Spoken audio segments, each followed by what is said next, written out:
Well, you think at times of national emergency, all levels of government would be focused on one thing and one thing only, helping people get through it. But sadly, that's not the case at the taxpayer-funded Australian Institute for Disaster Resilience, which is using its official journal to drive debate on gender.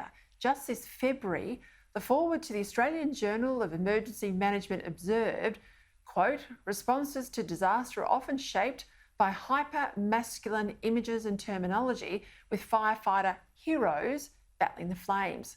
Let's bring in the director of the IPA's Foundation of Western Civilisation program, Dr. Bella de Brera, for her view on all of this. She joins me now from Sydney.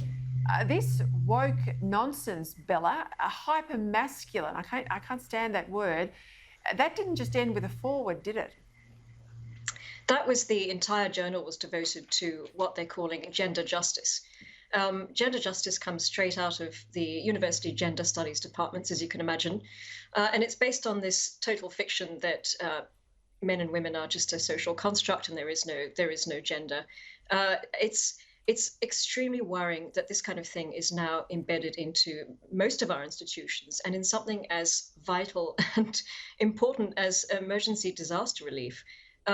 One of the main problems with gender justice and with what they believe is that there are too many men doing the rescuing, that women are underrepresented and minorities are underrepresented and members of the LGBTQ plus community are not doing enough of the rescuing.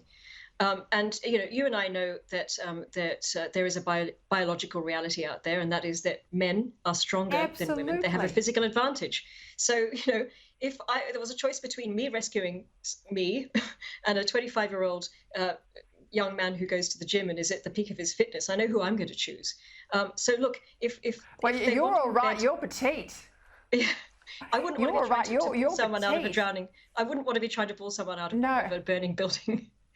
But you'd be all right, but I wouldn't be all right. I'd need an absolutely big bloke to come and save me.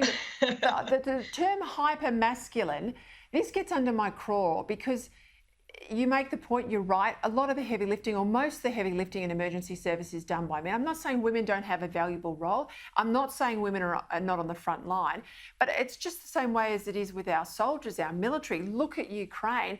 Why are we wanting and expecting men to stand up for Western values and, in this case, rescue people from emergency situations at the same time as denigrating that brute strength and their biology?